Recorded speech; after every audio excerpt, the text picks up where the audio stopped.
Estamos hablando de que la Corte está viendo casos principalmente de América Latina. La Comisión Interamericana está determinando, considerando en su famosa lista negra, y es la denominación que los medios le están dando, a Colombia, Cuba, Haití, ha incluido a Honduras, a diferencia de otros años, y Venezuela. ¿Cómo le está yendo a la Corte respecto de casos relacionados con estos países? Bueno, la Corte no tiene listas de ningún color. La Comisión es la que la Corte recibe, ¿no? Sí, la Corte recibe casos y en general yo puedo decir que hay matices, ¿no? Pero las sentencias básicamente se están cumpliendo. Todos los países que han reconocido la competencia contenciosa de la Corte concurren a las citaciones que se les hacen a procesos sobre medidas provisionales, que es una especie de amparo habeas corpus internacional a los casos contenciosos, y con todos tenemos diálogo y comunicación. A veces los temas que se tratan son muy densos y tensos, ¿no?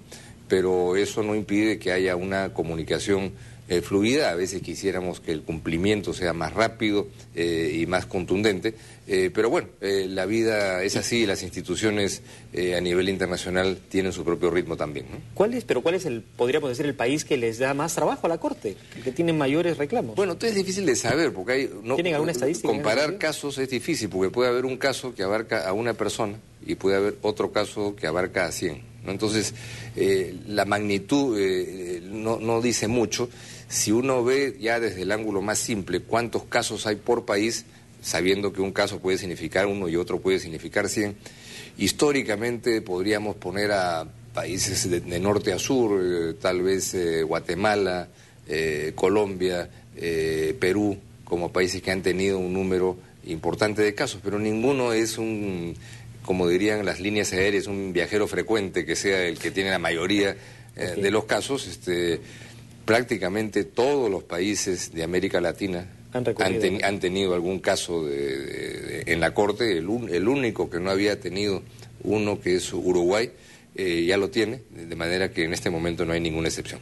Pero lo importante es lo que mencionaba incluso antes de la entrevista, ¿no? Solicitarle a los jueces que ellos mismos resuelvan estos casos, ¿no? Ese es el punto, porque finalmente el garante de los derechos de todos los días no puede ser la Corte Interamericana de Derechos Humanos, que la gente no sabe dónde está ni cómo llegar de manera directa y fácil. Esta es una instancia supletoria, cuando los garantes establecidos por las constituciones y las normas internas son los jueces, los fiscales, la Defensoría del Pueblo, las instituciones nacionales.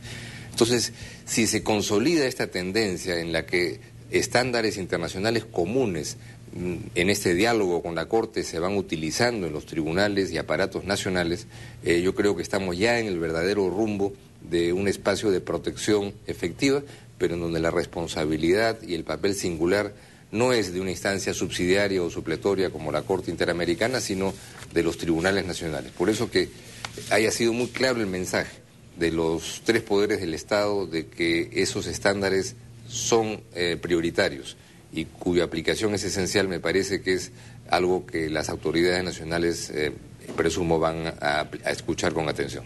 Ahora, bueno, al margen de la labor que está desarrollando y que a nosotros nos hace sentir muy orgullosos porque tengamos a un peruano presidiendo la Corte Interamericana de Derechos Humanos, ahora que ha estado en el Perú, que ha regresado a nuestro país, ¿cómo percibe usted estos problemas que está enfrentando la justicia peruana, principalmente el caso de Business Track y estos famosos petroaudios? ¿Qué opina al respecto? Bueno, en realidad yo vivo en el Perú, yo voy a sesiones porque esta es una corte muy pobre, aquí los jueces no están a tiempo completo, no tienen un sueldo ni nacional ni internacional, de manera que cada cual trabaja en lo suyo, en su respectivo país, de manera que estoy muy nutrido de lo que pasa en el día a día en el Perú. Y Julio, lamentablemente es muy difícil hacer un comentario sobre ese tema, que es un tema además muy polémico y muy difícil, ya a uno mismo se le va mezclando información y versiones muy opuestas sobre un mismo hecho.